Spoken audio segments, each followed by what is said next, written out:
Hi. So I had quite an intense morning, and I had a question about that because I was trying to do a yoga practice, and I've been doing that for a year now. And secretly, I started to resent it.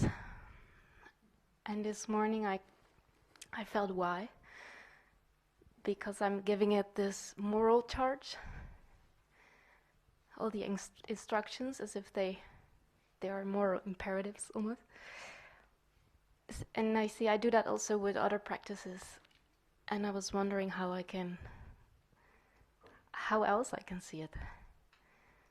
How else can I do spiritual practice or yoga or... Why do you practice yoga? I don't know. There must have been, you said you started a year or so ago, so there must have been some impulse to practice yoga. What was that? Yeah, I've been to some spiritual retreats with a lot of sitting and meditation, and I felt like I just wanted to move the body. So it was pretty simple, and I remember the first time I did yoga, it was really great. I had no expectation. But what, okay, and what do you hope to achieve by doing yoga? What would you like to achieve by doing yoga? Almost as if I want to include the body in this clarity that I sometimes experience. Okay. That's a good reason for doing yoga.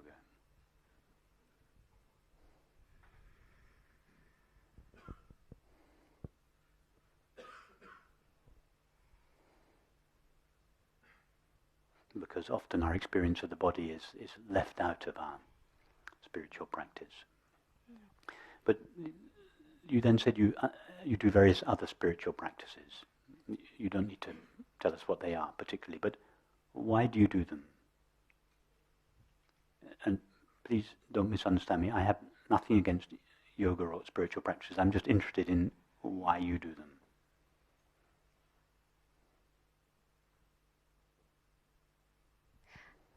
I guess 7 years ago I heard this idea of reality and that it might be different than I see it right now. Okay. And you were interested in what that might be. Yeah, I keep investigating it. Yeah. Okay.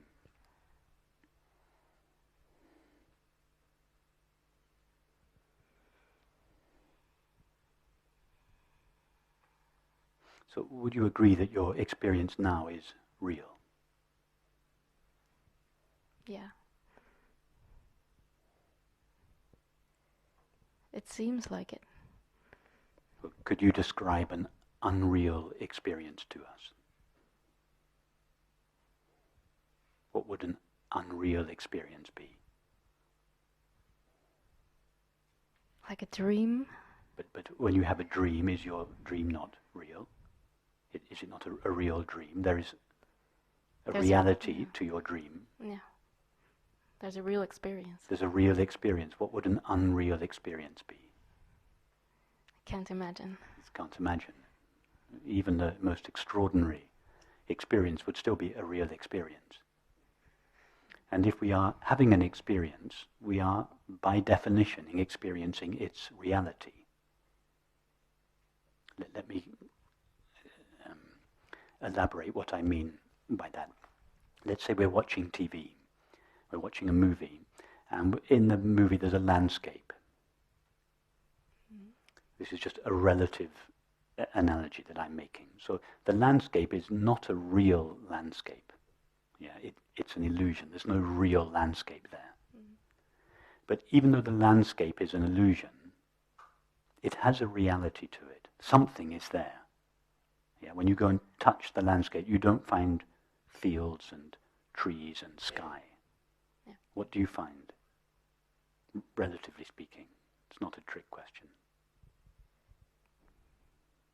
I experienced the idea of a landscape. No, when you go up to the landscape and touch it.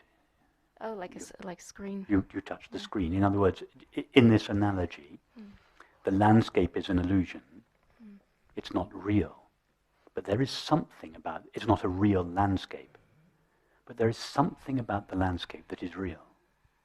And when you go close up to it and touch it, you find that its reality is the screen. Take the example of a mirage in the desert. It looks like a lake of water. But we know the water is an illusion. But it's not nothing. As a pool of water it is an illusion, but as a play of light it is real, relatively speaking. So in both these cases, if we are experiencing the landscape, the illusory landscape, we are, whether we realize it or not, seeing the screen. Yes? Yeah. You can't see the landscape in the movie without seeing the screen. Yeah. Likewise, if we're in the desert and we see the pool of water, we may not realize that it's a play of light, but nevertheless we are seeing the play of light. In other words, whenever we see an illusion, we are by definition seeing its reality. Yes? It's not possible to see an illusion without at the same time seeing its reality, although we may not know we're seeing its reality. Are you with me? Don't say yes if you're not. Only the last sentence. Whenever we see something that is illusory, we are by definition seeing its reality. Yeah. When you see the pool of water in the desert, you are seeing the play of light. You may not realize it, but you're still seeing it. Yeah. When you see the landscape in the movie, the illusory landscape in the movie, whether you know it or not, you're seeing the screen. Yeah.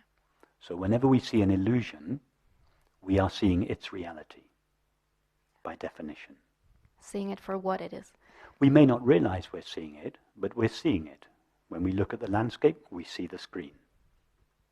We're seeing what it really is. Now, as you rightly said, this could all be an illusion. When 7 years ago you heard that that this may not be what it appears to be. This room, your current experience. This might be an illusion. And when I asked you what got you on this path, you said 7 years ago, I heard the possibility that there was something more real than what I had previously taken to be real. In other words, all of this, in this case, this room, your thoughts, your feelings, everything you experience, might not be what it appears to be.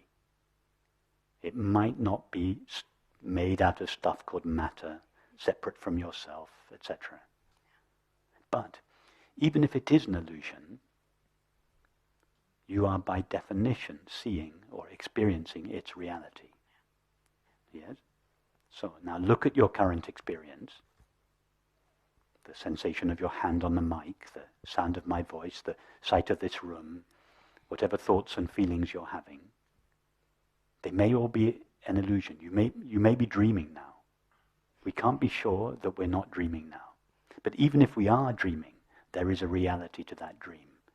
And if we are experiencing the dream, this possible illusion, we are experiencing its reality. Now, what is that? What is the reality of your current experience? What is the stuff out of which your current experience is made?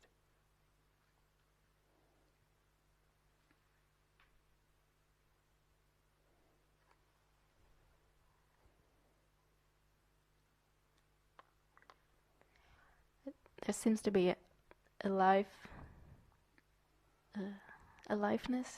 Yes. That's. Keep going. What else can you say about it? It's alive.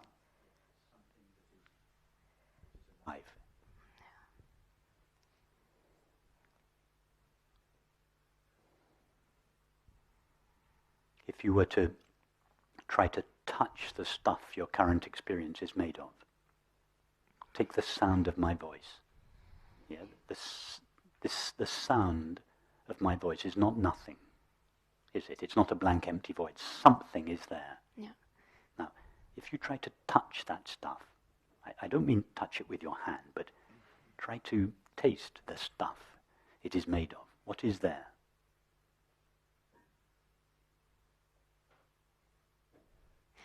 Yeah, there's a sense, awareness and knowing. Yeah, you call it knowing. But Knowing. Well, but now you're giving me the answer that I know. you've read in the book.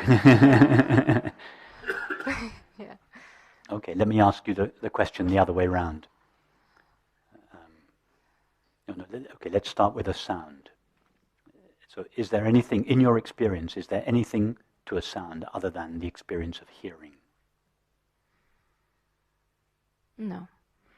And is there anything to hearing other than the knowing of it? No. Can you get further back in your experience than knowing or consciousness? In the same way that we can reduce the sound to the experience of hearing, and we can reduce hearing to the knowing of it. Can you go further back? Is knowing made out of something other than itself? There seems to be someone who knows. Tell us about that someone.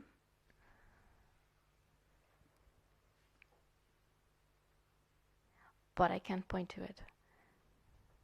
Well, you claim there is someone, so what are you claiming? What are you... You're labeling something as someone. Tell us about that something. The someone that knows it. That is independent of knowing. This someone for whom knowing is just an attribute or a quality. Yeah, like a location. Feels like a location. Okay, but is there anything to that location other than the knowing of it? No.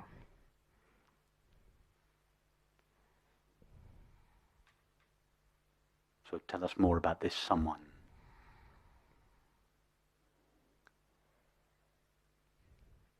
Yeah, I have to think in order to make someone there. You have to imagine in order to make someone. But when you look for that someone, anything that poses as this someone, like this body, or all there is to your experience of that someone is the knowing of it. Yes, that's really strange. Yeah. Right? Yeah, that's strange. Okay, now go anywhere in your experience, not just what you're currently experiencing, but just let your attention go anywhere in experience. Any experience that you imagine or remember. Have you ever encountered anything other than the knowing of your experience?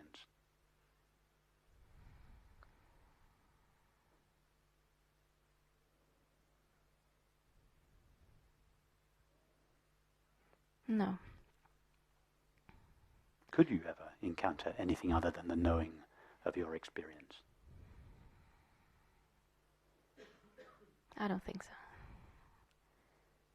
If I cannot now, then why later? Sorry? If I cannot now, then I don't think I can do that later. Has anyone here ever encountered anything other than the knowing of their experience?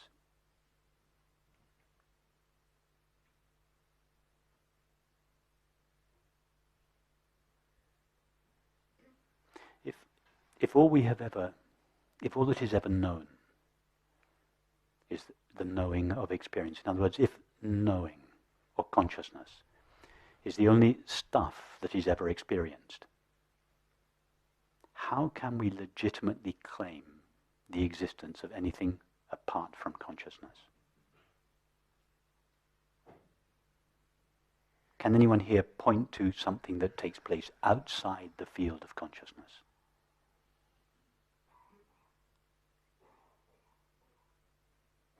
What sort of an experience would one be that takes place outside the field of consciousness? Try now with your attention, all of you. Just go with your attention and try to encounter something that takes place just outside the field of consciousness.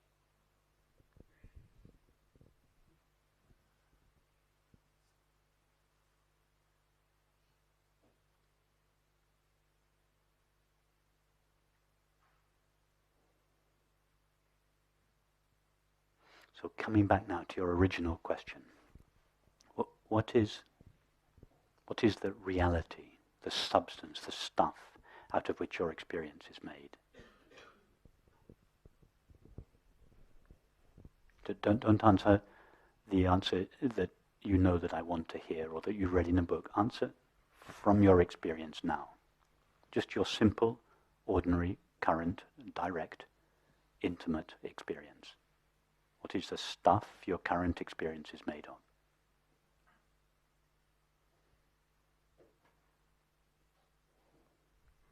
I could say me. That's how it Okay. kind of feels like. Me is a perfectly good name for it, but in the context of our conversation, you're quite right, it is what you are. You're absolutely right, it is me or I.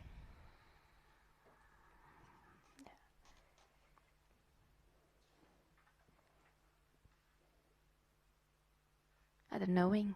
Yes. Yeah. Yes. That is the reality of experience.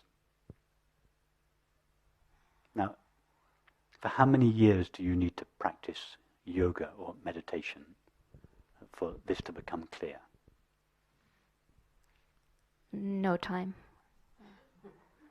And could your current knowledge, and I presume it's your, and I think it is your experiential knowledge. It's not, you're not answering me from concepts. You're speaking from your experience. Could the knowledge, the current knowledge you have, that knowing or consciousness is the reality of my experience, could that be improved on?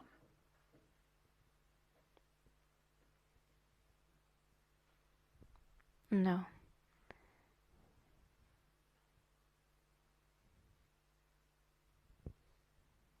No, the knowing itself cannot. But for example, a body can change or improve in terms of strength. Absolutely. Yeah. Absolutely. Once this understanding is clear, the implications of this understanding take some time to unfold. And that's why I liked your answer as to why you practice yoga.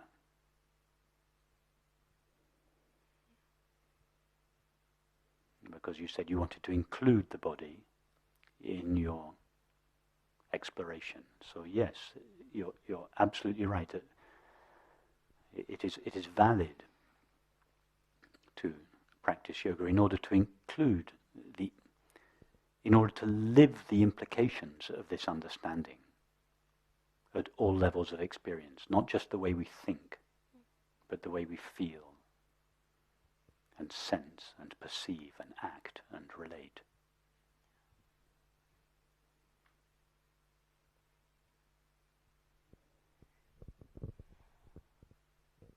You see, we cannot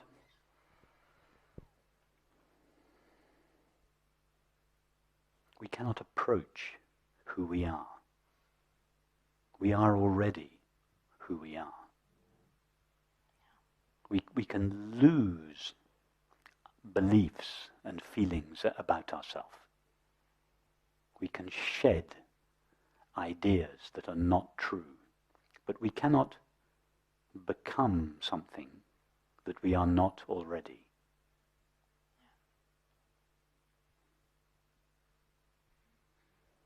That there is no distance from ourself to ourself. We are already ourself. We could only practice being something other than ourself. And in fact, that's what the separate self is. The practice, the habit of imagining and feeling that we are something other than the presence of awareness. So we can practice being a separate self, but we cannot practice being ourselves.